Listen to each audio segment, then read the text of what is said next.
Well, good morning. I just want to give a perspective, a historical perspective in terms of screening for Down syndrome over the years, to put in place the importance of the latest development of this cell-free DNA test. So, general talk on the evolution over the years of screening for Down syndrome. And then I will explain how screening for Down syndrome does not equate with a desire to identify babies with Downs and then get rid of them, because many patients would want to know, but they would want to continue the pregnancy. So the decision of what you do is, in a sense, independent of why you're doing screening.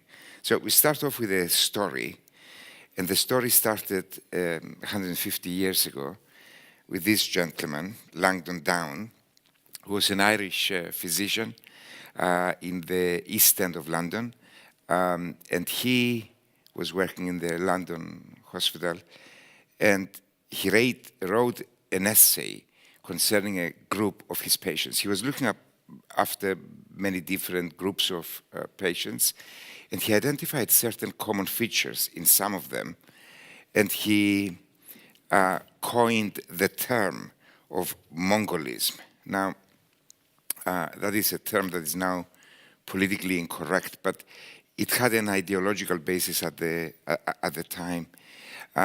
We have to go back to the 1860s and remember that there was a lot of discussion about evolution. Evolution from the political point of view. It was the era of Karl Marx, who believed that societies evolved. He used to promote the idea that you have an existing order that creates, and that is called a thesis, and then that creates a conflict, a new idea of antithesis, the opposite of the existing. There is a clash, and then a new way forward, which is called the synthesis, which then becomes the thesis, antithesis. And that is how societies evolve. At around the same time, we had Darwin, who was suggesting that every now and then, genetically, there is a mistake, and if this mistake is beneficial, then you survive, and you have a survival advantage. So a mistake that becomes the thesis because it is beneficial to have this mistake. So influenced by these ideas at the time, Langdon Down thought that in evolution, you start off from primitive races, Mongolian races, and then eventually, if you're lucky, you become the ultimate superior race, which are the Cockneys in the East End of London. And if you make a mistake, he proposed, you can be thrown back to becoming a Mongolian again. So that was the idea. It subsequently became politically incorrect, and his son, who was a pediatrician, was running around trying to apologize for the politically incorrect ideology of his father. But it doesn't matter. So here is a man, 1860s, that sees a series of features of on an individual, shortish stature, a flat face, a bit of a thick neck, and he put them together and described what subsequently was called by his name, Down syndrome, 1860s. It then takes 100 years before somebody finds the scientific basis of this condition. And again, it's a very interesting story. There was a lovely professor of pediatrics in France who absolutely adored children with Downs. He used to look after them. And his idea was that he would find a cure for their various problems. And in his attempts to find a reason for why they are like that so that he can improve their condition, he discovered that they have 47 rather than 46 chromosomes. Last year I was giving a lecture in Geneva, And somebody in the audience came and corrected me, and he said, actually, it's not him that discovered it, but it was his mistress, who was a simple technician in his laboratory. But after he made the discovery, she was fired and he became more important. This is part of the history of medicine. So it's extraordinary that in many, many respects, the man that absolutely adored children with Downs would be instrumental at the end in leading to a lot of terminations as a result of the prenatal diagnosis of the condition. So 100 years between describing what something looks like to finding out why does it look as it is. From the moment that you have a scientific advance like that, then things move extremely quickly. 10 years later, in the Lancet, somebody does an amniocentesis. They take a needle, they put it into the mother's abdomen, they take some fluid that is bathing the baby and in which some of the cells of the baby are shed. You know how frustrating it is when you go on holiday and you burn yourself on the beach so that you look sexy when you come back, and then you start taking a bath and you lose your sexiness after a few days. So the cells of the body are being shed into the amniotic fluid. Some of these cells are alive and they grow them in the laboratory and they can count the number of chromosomes. And a couple of years later, we have the report of the first prenatal diagnosis of Down syndrome by amniocentesis. So we know what it looks like. We know the consequences of the condition. We know what it is caused by, and now we have a way of diagnosing it. You need then another big step before it becomes part of prenatal diagnosis. You need a group of screaming women demanding the right for abortion.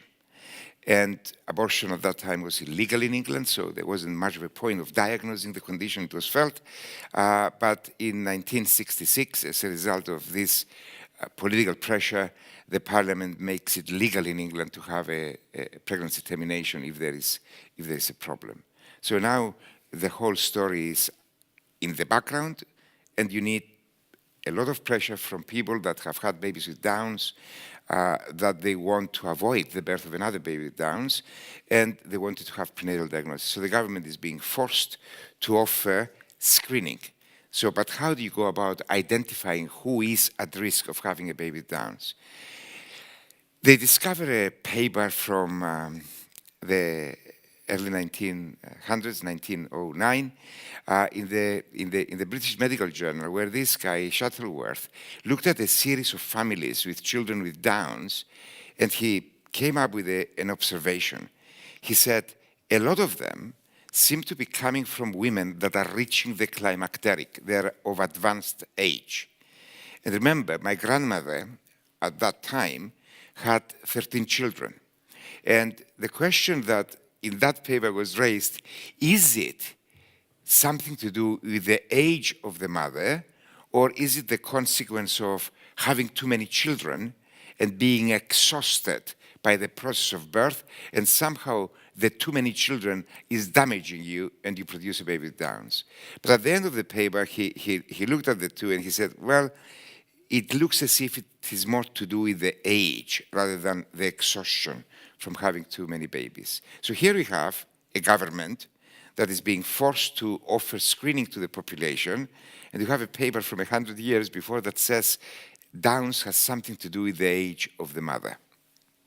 And then a graph that you see there, which shows that as a woman gets older, the chances of having a baby with Downs gradually increase. And they asked the politician, they asked I usually say, the secretary of the Minister of Health, of Economics. The government allocated a budget for offering amniocentesis to a group of women, and then the Minister of Economics had to best decide who deserves the slot. At that time, there were 600,000 births in England, and they decided that they could afford to offer amniocentesis to 30,000 women. So the Secretary of the Minister of Economics started counting from the oldest woman downwards, and bingo, she filled in the 30,000th slot at the age of 35. And from that moment onwards, there was a sort of almost a brainwashing of the medical profession and the whole population that a woman is a spring chicken until 1 second past midnight of the 35th birthday, and then she wakes up in the morning and she's extremely old and she's at very high risk because the government could afford to offer an amniocentesis to women that were over the age of 35. That's all. But we created a biological phenomenon out of this magic of the 35. Nothing, but nothing happens that night of your 35th birthday. It's a gradual increase in risk with age. It's just that the government could afford to offer a test to women that were over the age of 35. But incredible social consequences for the subsequent decades arose from this magic of the 35. Women were in a hurry to get pregnant before that midnight of their 35th birthday because something would happen that night. Nothing happens either the night before or the morning after.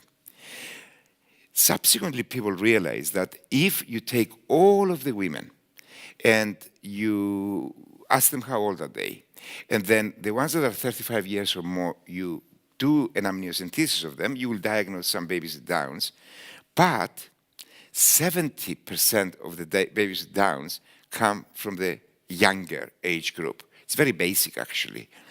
A woman at the age of 20 has a risk of 1 in 2,000. A woman at the age of 50 has a risk of 1 in 10, but there is a hell of a lot of 20-year-olds that get pregnant for every 50-year-old, so the contribution overall from the younger age group was a lot more than the contribution from the older age group. So as a method of screening, this approach was landing 5% of women with the need to have an invasive test, and it was missing 70% of the babies with Downs. So, and I illustrate that with this example. We take 100,000 pregnant women. Within this population, the chances overall that there would be a baby with Downs is about 1 in 500. So the blue column shows how many babies with Downs are in the total population. The red columns show how many normal babies are in the total population. So if you screen by maternal age and you pick up 30% of the babies with Downs, and in this population you have 200 babies with Downs, this whole exercise allows you to pick up 30 out of 100 or 60 out of 200. So you picked up 60, you missed 140, and in the same process, you classified as being at high risk nearly 5,000 women that are carrying a normal baby. You do an amniocentesis on these 5,000 women, the chances that the amniocentesis will trigger off a miscarriage is about 1 in 100. So by doing 5,000 unnecessary amniocentesis, you are causing about 50 miscarriages to pick 60 babies with Downs and miss 140 babies with Downs. This is the method of screening that we had in the 1970s. And then in the 1980s, something extraordinary happened. There's a guy called Merkatz. He's a professor that I understand retired last year in the United States at the age of 80. At that time, women were having a blood test at 16 weeks to measure a protein called alpha-fetoprotein. Alpha, Greek, first, fetal protein. We, in our blood, mostly have a protein called albumin. In the fetus, the albumin is called fetal protein. And during the 16th week of pregnancy, if you have a hole in your spine, spina bifida, the cerebrospinal fluid leaks into the amniotic cavity. The cerebrospinal fluid is very rich in this alpha-fetoprotein. The alpha-fetoprotein is absorbed in your blood, and if you take a blood sample from somebody and the alpha-fetoprotein level was very, very high, then you are suspecting that the baby may have spina bifida. And that was what was happening in the 70s and 80s everywhere. So the secretary of Professor Merkatz got pregnant. She had this blood test, and the professor told her, "Don't worry, your baby is absolutely perfect." So this woman delivered after a few months, and the baby indeed did not have spina bifida, but the baby had Down syndrome. The reason why the professor told her, don't worry about it, is because the alpha-fetoprotein in her blood was extremely low. So he thought, this is better than the best. The secretary then looked up the notes of a lot of other women that had delivered babies with Downs, and she realized that high alpha-fetoprotein gives you a baby with spina bifida, but low alpha-fetoprotein gives you an increased risk that the baby may have Down syndrome. The secretary told the professor, she was fired, the professor became famous. Professor Merkatz was the inventor of a new way of identifying babies with Downs. You did not need to rely anymore on the age of the mother, but you could measure various things in the mother's blood that are produced by the placenta or the baby. And these chemicals in pregnancies that carry a baby with Downs are a bit different from those in pregnancies that carry non-Downs babies. And there was an era where various things were combined, alpha-fetoprotein, the first one, and then HCG, the pregnancy test, and then estriol, and then inhibin A. And that gave rise to the test of the 80s and 90s, the double test, the triple test, the quadruple test, depending on how many chemicals you measured in the blood. In England, the test became popular with the name of the Bart's test, because one of the professors there combined 3 of the chemicals to do the triple test or the Bart's test. It was a major advance in the 80s because you could now combine the information from the age of the mother with the results of these blood tests at 16 weeks, and you could identify the high-risk group, and you did a test on 100,000 people. You picked up on the 5,000, because that was the rule from the previous era, the 5,000 that had the top highest risk, and you told them, you're at high risk. And if this group had an amniocentesis now, then you could pick up twice as many babies with Downs than you did with just relying on maternal age alone. And if we do the same as I showed you before, now the detection rate was 60%, so you could pick up 60 out of 100, 120 out of the 200 by doing an unnecessary amniocentesis in them and another 5,000 women with a normal baby. So that was the era of the second trimester biochemistry. And then entirely by accident, one day in 1991, when I was doing an ultrasound scan in a woman at 12 weeks, I noticed that at the back of the baby's neck, there was a black space. And this black space, this there, now that it's yellow, was striking to me. I just noticed it. And a few days later, because this woman was in her 40s, she had a chorionic Villus sampling, which is the test that we do at 12 weeks rather than an amniocentesis at 16 weeks, where we take a sample from the placenta. The result came back, and the baby had Down syndrome. And then I was wondering whether there was a relationship between the fluid behind the neck at 12 weeks and Downs. And to find out if that was true, I embarked on a masochistic process of going around various hospitals, and in the next 3 or 4 years, we examined 100,000 women at 12 weeks, and we worked out the graph that you can see at the bottom there, what is normal, the size, the gray band, what is a normal range, and the purple dots are from more than 350 babies with Downs, and a lot of them, about 75% of the babies with Downs, had a very high measurement of this fluid behind the neck. Neck, nuchal, translucency means translucent, by ultrasound means black, the black space behind the neck. In the next few years, we started taking various different blood tests in the mother at 12 weeks, and we realized that there were 2 important hormones that in pregnancies with Downs were a bit different from those that in normal pregnancies. The 2 hormones were HCG, the pregnancy test, that in Downs pregnancies is twice as high as in non-Downs pregnancies, and another was a hormone produced by the placenta, again, PAP-A, pregnancy-associated plasma protein A, and the levels of those, of that hormone were half as much in Downs than in normal pregnancies.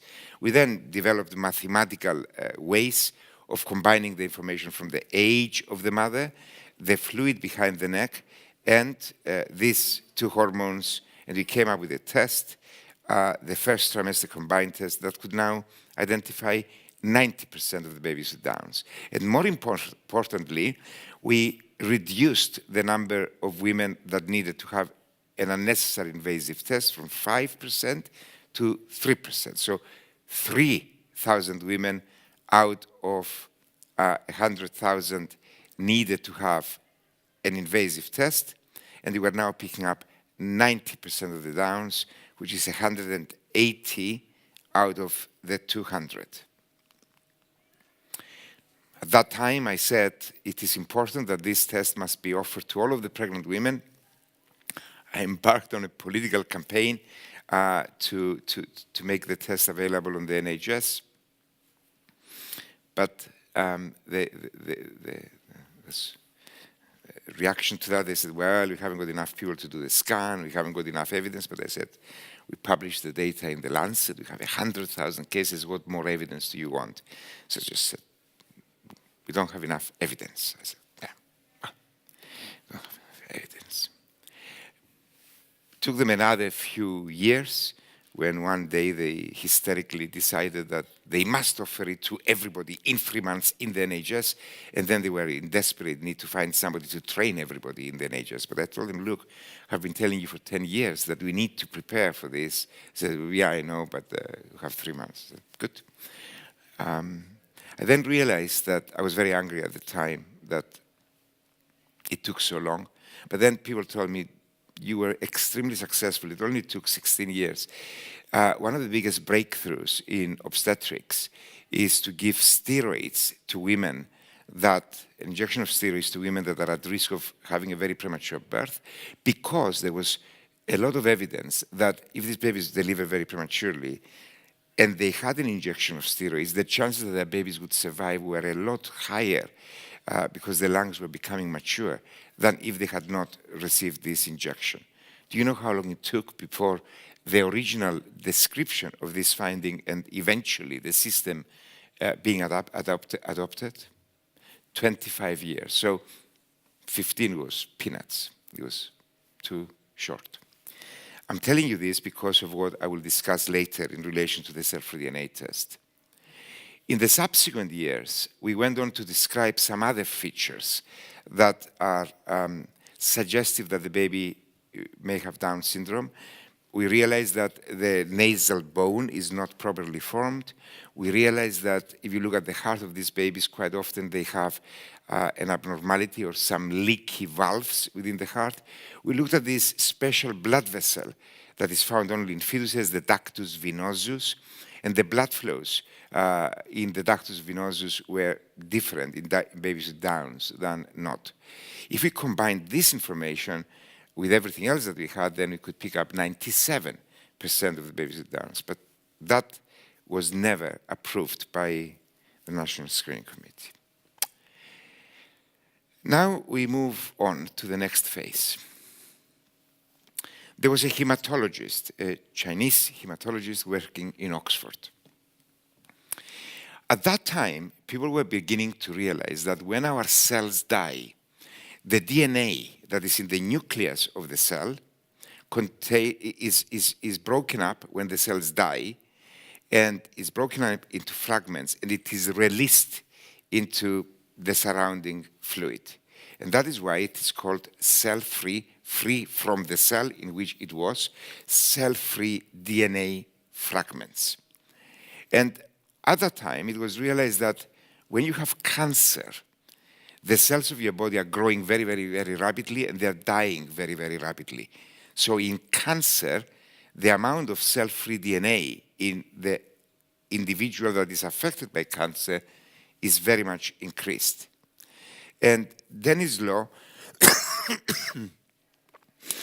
felt that maybe pregnancy behaves in a sort of type of a cancer because we have the placenta that is forming very, very, very rapidly, and it's growing up very quickly. It's sucking up a lot of the blood of the mother in pregnancy, and the cells are dying. There's a very rapid turnover of cells.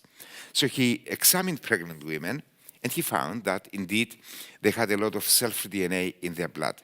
But what is most important is that he realized that a lot of the cell-free DNA in the mother's blood actually comes from the placenta. At around the 12th week of pregnancy, when the baby is that long, about 10% of the amount of cell-free DNA in the mother's blood comes from the baby, which is extraordinary. But actually it's not the baby, it is from the placenta. He published the paper in the Lancet, and it is possible that this man one day will receive a Nobel Prize. What nobody will know in the history of mankind, and I met this guy a couple of years ago. He's a very nice Russian that lives in Siberia, that a couple of years before he published in this journal in Russia called Cytologia, 1995, 2 years before Denislo. Kazakov is the name. Law may get the Nobel Prize, the other will die very, very cold in Siberia, and nobody will ever know about him, even if he is the real first discoverer of this concept of cell-free DNA. But anyway, life is like that. What is the story? The DNA is broken up into different fragments, and it is released in the mother's blood. You cannot really know what are these different fragments unless you have a discovery that happens nearly 10, 15, 20 years later. And this is that machine that you see on the top, which is a DNA sequencer. What this machine does, it characterizes each one of the fragments and works out from which chromosome they came. And you know we have 23 chromosomes in our body, and if we are boys, we have 46 chromosomes, including one X and one Y, and if we are girls, we have 46 chromosomes, including two X's.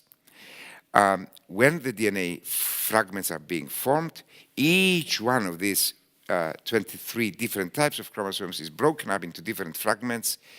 They're released into the maternal circulation. The DNA sequencer works out where did they come from, which chromosome they come from, and then they stack up all of the different fragments coming from different chromosomes, and in a way, this is a highly sophisticated, expensive machine that weighs up how much of each chromosome we have in the mother's blood. So that is the first thing. The second thing is that if we have a baby with Downs, and 10% of the DNA in the mother's blood comes from the baby, and because the baby with Downs has 3 rather than 2 chromosomes number 21, it will give to the mother more chromosome number 21 related fragments than fragments from the other chromosomes. And instead of the mother having 90 units of chromosome number 21 that comes from her, and 10 that comes from the baby will now give to the mother 15 units of chromosome number 21. Yes? 2 chromosomes give 10 units, 3 chromosomes give 15 units. 90 that the mother has plus 15, it's 105 instead of the average of 100. And this machine is so very clever that can tell the difference between 100 and 105 units by comparison with all of the other chromosomes that are balanced. And from this, we can get a fairly good idea as to whether the baby has Downs or not. And then various studies were conducted, and we participated in this process. And in the last 5 years, these studies have shown that by taking this mother's blood and measuring the DNA, we can diagnose now 99% of the babies with Downs.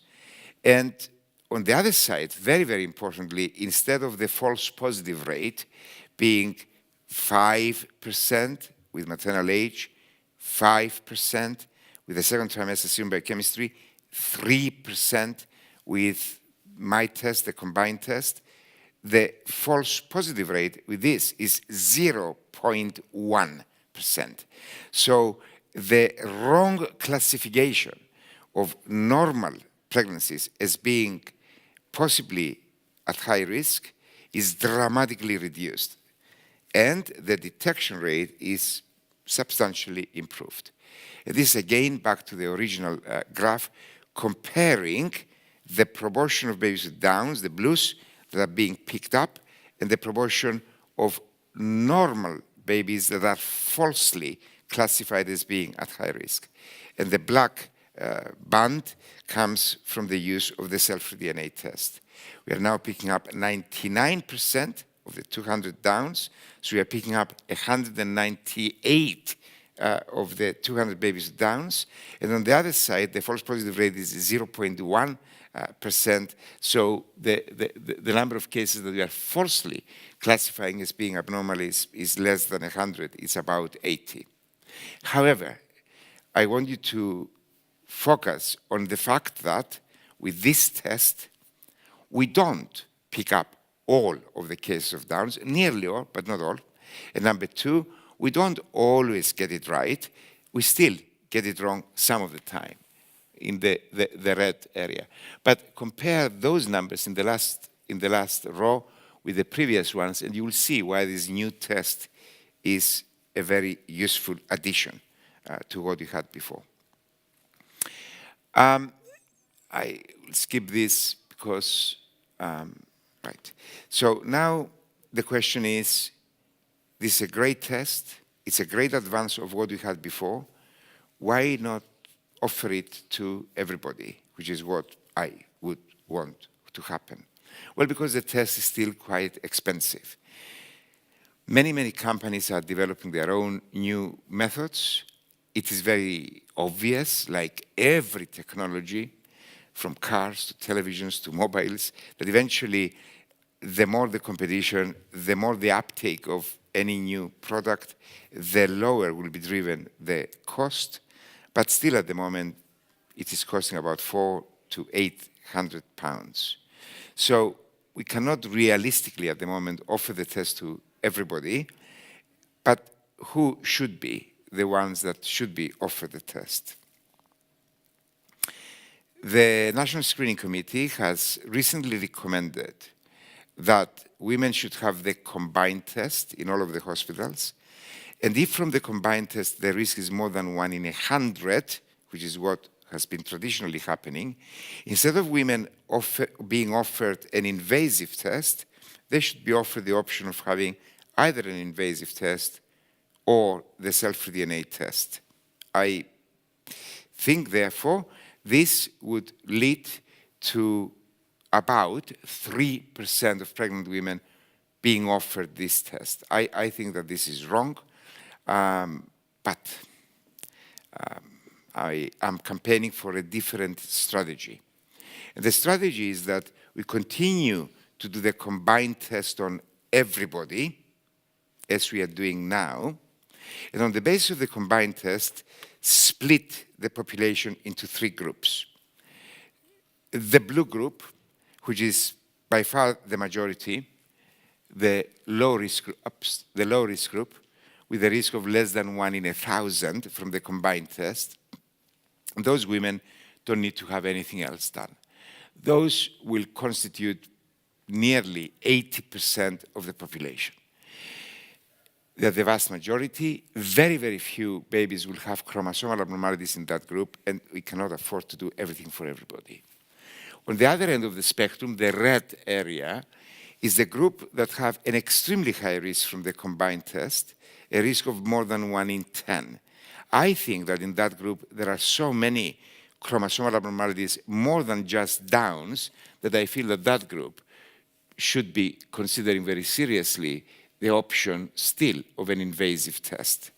And the self-DNA test should be offered to the 20%, not the 2, the 20% of the population that fall in a risk category of between 1 in 10 and 1 in 1,000.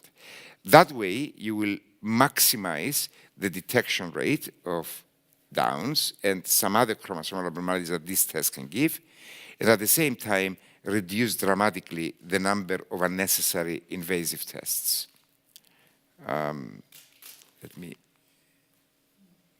This is a bit complicated, but let's go through it. As I was coming here today, I received a message from a good friend that they have done terribly in their exam that they have taken this morning. Well, I knew that they would do terribly because they haven't prepared at all. So if you don't do any preparation, then you don't achieve anything very much. But at school, if you work a bit, not a lot, just a bit, you are guaranteed that you will pass and you will do quite well.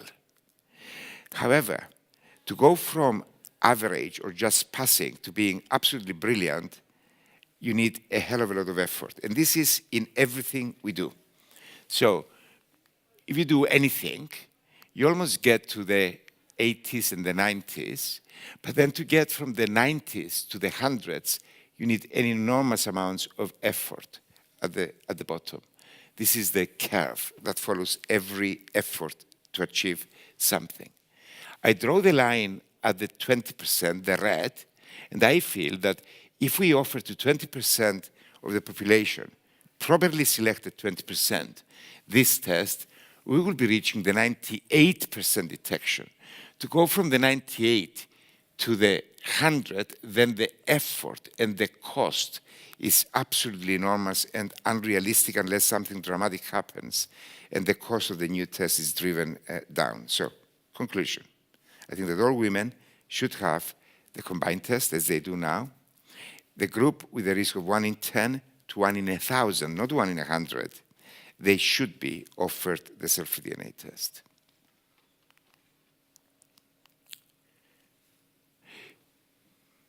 This is all logic. This is all mathematics. But the real question is, how do women respond? Do they always respond logically and mathematically, or their emotions coming to it, their attachment to the pregnancy? And then another thing, how do people decide whether if the baby is found to have Downs, whether they would continue with the pregnancy or not? Many, many different factors will come into it: religion, moral values, difficulty in getting to that point. You cannot put a mathematical formula to it. We carried out a study at King's within the NHS. I encourage the companies to give us the test for free, a few thousand tests, to see how women would be responding. And we ran a protocol where we did the combined test, and then we split up the population into 3 groups: those with a risk of more than 1 in 100, the traditional cutoff of the National Health System. And in that group, I told them, look, you can have a CVS, chorionic villus sampling, an invasive test, you can have the self-DNA test, or you can have nothing. And then an intermediate risk group from 1 in 100 to 1 in 2,500, and I tell them you can have nothing, or you can have the self-DNA test, and then a group with a risk of less than 1 in 2,500, and they told them, don't worry about it, you don't need to have anything else done. And then I wanted to see how women would respond to this offer of the £800 test for free. The blue is the self-DNA test. The red is the invasive test, and the white is nothing. In the group, in the middle zone, the intermediate risk group, the green, the women that were offered the self-DNA test for nothing or nothing, about 90% took up the self-DNA test. It was a free test of £800. But nearly 10% of the women did not want to have anything more. They were quite happy that their risk was low. They said, I don't want to have a blood test and worry for another week or so as to what the results are, and I wouldn't do anything about it anyway. So still, it was interesting. The freebie was not just impulsively taken up by everybody. People were saying, I'm happy with what I have, I don't want any more. But what is most interesting is what happened to the group with a risk of more than 1 in 100. And I split those into those with a risk of 1 in 10 and those with a risk of 1 in 11 to 1 in 100. If the risk was very high, 1 in 10, women were, I think, intelligently, mostly choosing to have an invasive test. They wanted to know for sure. So 67% had an invasive test, 31% had the self-DNA test, and 2% had nothing. In the group next to it, with a risk of 1 in 11 to 1 in 100, 28% had an invasive test, and most of the women had the self-DNA test. So women were intelligently choosing whether they have an invasive test or not on the basis of a mathematic, the risk. So they could think intelligently, unemotionally on the basis of that. But actually, still, there was a lot of, not everybody with a risk of more than 1 in 10 would choose to have an invasive test. And not everybody with a risk of less than 1 in 10 would go for the self-DNA test. There was still a lot of individual variation. The next question that I had was, when we diagnose a baby with Downs, what are these women going to do? There is a lot of pressure at the moment from anti-abortion groups that feel that this new self-DNA test is another way of eliminating from our society babies with Downs. Is that true?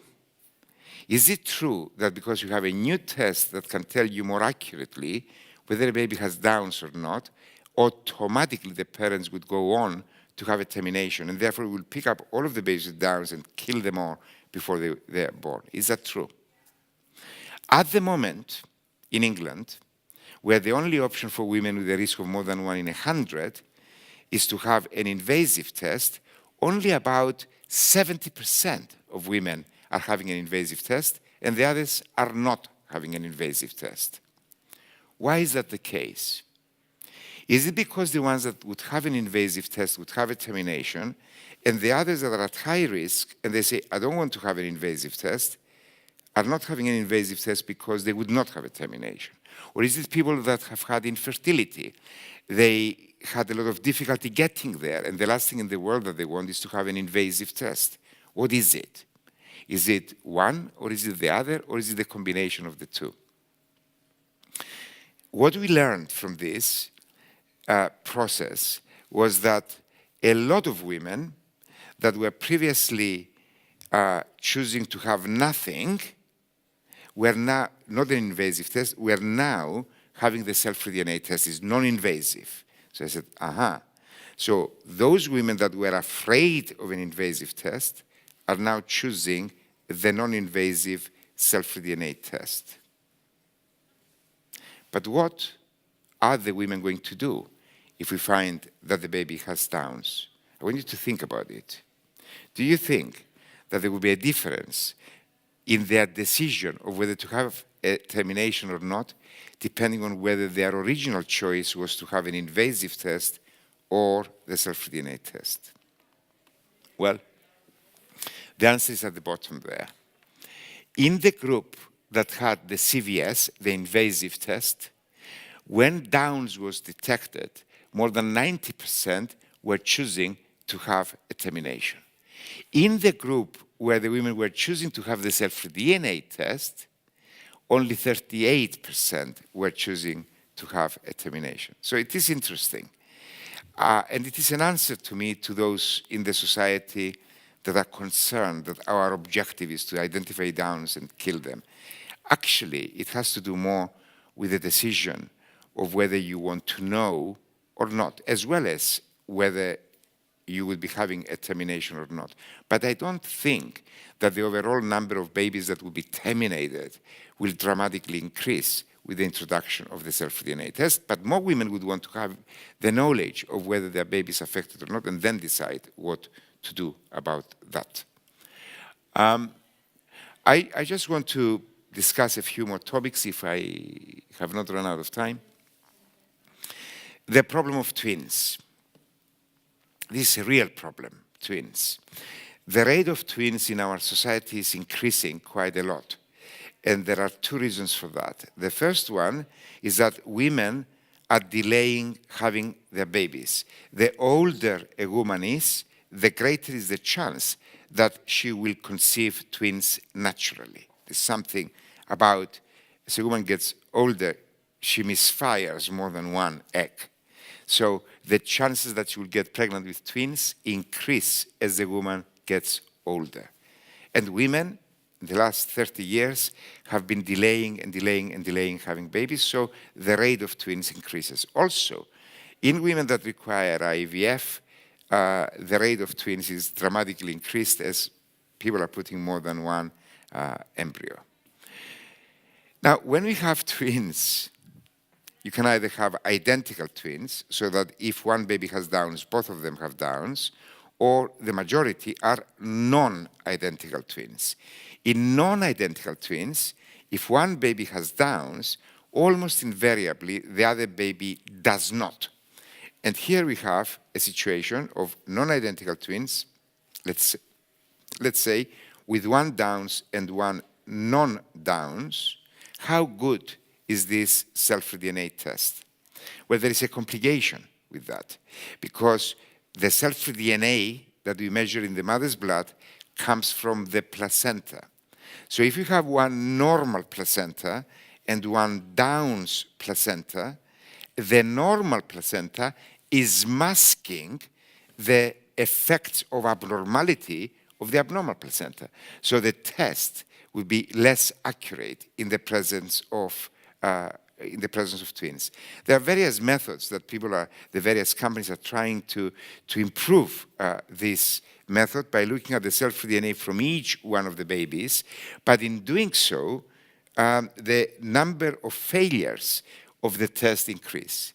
When you do a blood test for cell-free DNA testing at 12 weeks in a singleton pregnancy, the chances that the company will send back a report saying the test has failed are about 3%. In those cases, when we repeat the test after a few days, in more than 50%, we do get an answer. So when you fail, you repeat the test, and often you will get an answer.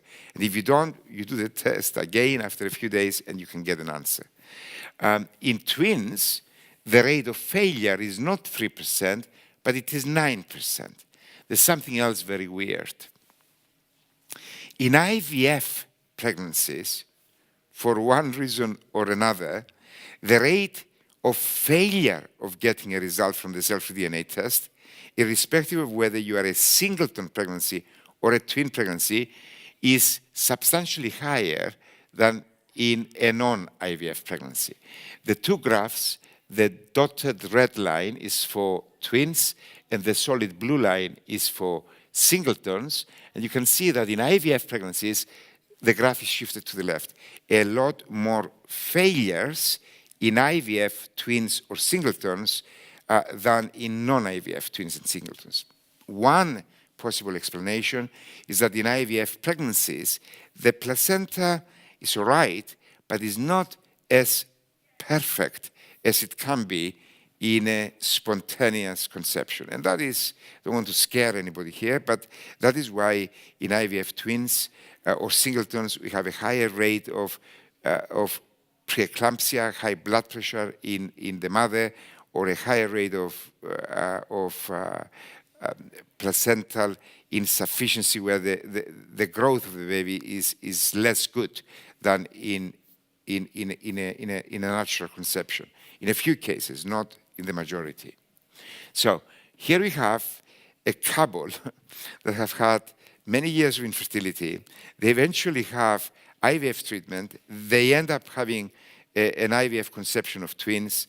This is the very group that would be desperately trying to avoid having an invasive test, and it is the very group where, unfortunately, the test at the moment has a higher failure rate. I will sort of finish off with what is it that we are looking for with the cell-free DNA test. For the last 50 years, and that is why I called my lecture The History, the Evolution in Screening for Downs. In the last 50 years, all of the efforts in screening prenatally in terms of chromosomal abnormalities concentrated on Downs. Why is that? Well, because for those that don't want to have a Downs baby, Downs can be a condition where you can have mental handicap, you may have certain physical problems, you may have a need of dependency on your parents, and with Downs, you live for 60, 70 years. So if you don't want to have a baby with Downs, if you do have a baby with Downs, you have to consider the situation where you will have to look after somebody for as long as you live. There are other chromosomal abnormalities. There are some very, very nasty chromosomal abnormalities that lead to death before birth.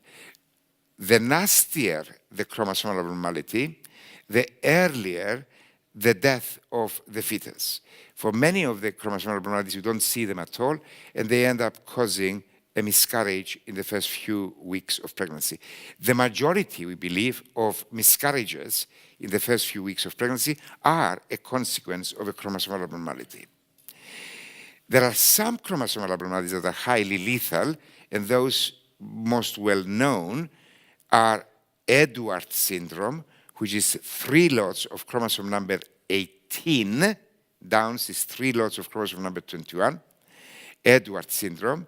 And Patau syndrome, 3 lots of chromosome number 13. These chromosomal abnormalities don't cause a very early miscarriage, but they cause fetal death at 12, 18, 20, 30, 40 weeks. And some of them are even born alive, but they will usually die within the first week of life, or at very, very rarely, they will survive for a few more months, so highly lethal. All of the years, the National Screening Committee, and in most countries, screening was focused on Downs. In the last few months, the National Screening Committee has expanded the scope of screening to include trisomy 18 and trisomy 13. But there are many others. The most common chromosomal abnormalities are sex chromosomal abnormalities. A boy has 1 X and 1 Y. A girl has 2 X's. There are some people that are girls, but they only have 1 X. That's Turner syndrome. There are some girls that have 3 X's or 4 X's. And the story goes that the higher the number of X's that you have, the slightly lower becomes your IQ. And the more X's that you have, the less your ability to become fertile. There are also boys that instead of having 1 Y chromosome, they have 2 Y chromosomes. They're macho men. We find them in institutions because they're criminals. We find them in the House of Parliament. We find them in very successful policemen and in successful gynecologists. So super boys. And there are some that are something in between. You have 2 X's and 1 Y. That is called Klinefelter syndrome. They're boys. They have small testicles. In their teenage years, they develop breasts, have some behavioral problems. There are things that you can do with them. The real question is whether these sex chromosomal abnormalities that are quite common when you put them all together, much more common than Downs, for example, are worth screening for. In the past, we were not, but with the cell-free DNA test, it is now possible immediately to find out whether a baby has these sex chromosomal abnormalities or not. And the various companies are competing to say how good they are because they can tell you about the sex of your baby. I am very much against doing so. And I'm very much against doing so because the nastiest of these sex chromosomal abnormalities is the lethal type of Turner's. Turner's means that you have only 1. It's a girl with only 1 rather than 2 X chromosomes. And the lethal type have big collections of fluid behind the neck, this nuchal translucency that you can easily see at 12 weeks. They often have a heart abnormality, and these babies will die during the course of the pregnancy. The Turners that are not lethal and they survive, they have a completely normal life. They are infertile, but then many people are now infertile. They have a uterus, you can stimulate them, and you can get them pregnant with egg donation. That is not really a reason for us to get too excited prenatally to identify them and end up with a termination. So the rest of them, most of the cases have mild or no intellectual disability, but there's something else. We have this condition called mosaicism. Each one of our cells has the same number of chromosomes. Mosaicism is what the Romans used to do, the mosaics, where they used to make diagrams using different colored stones. Some of us are mosaic. It means that we have some cells in our body that are normal and some that are abnormal. And at least half of the sex chromosomal abnormalities are mosaic. So you cannot really work out how bad they are, and they are mostly not bad at all.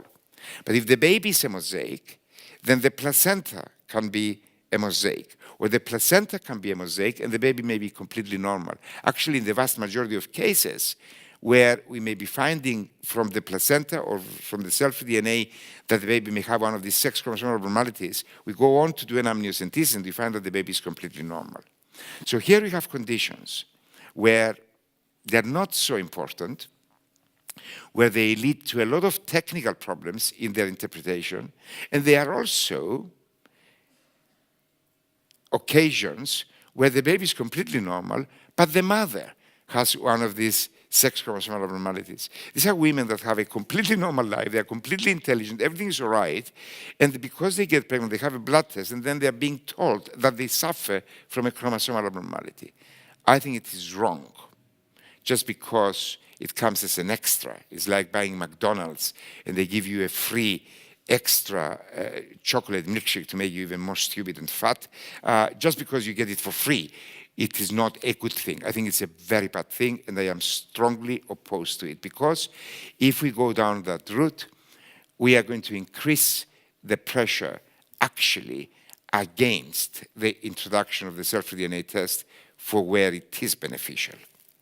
There's another area of interest, and that is in relation to these microdeletions. When we check our chromosomes, we have traditionally counted how many we have. You either have 46 chromosomes, or if you have Downs, you have 47, or if you have Pataus, you have 47, if you have Edwards, you have 47.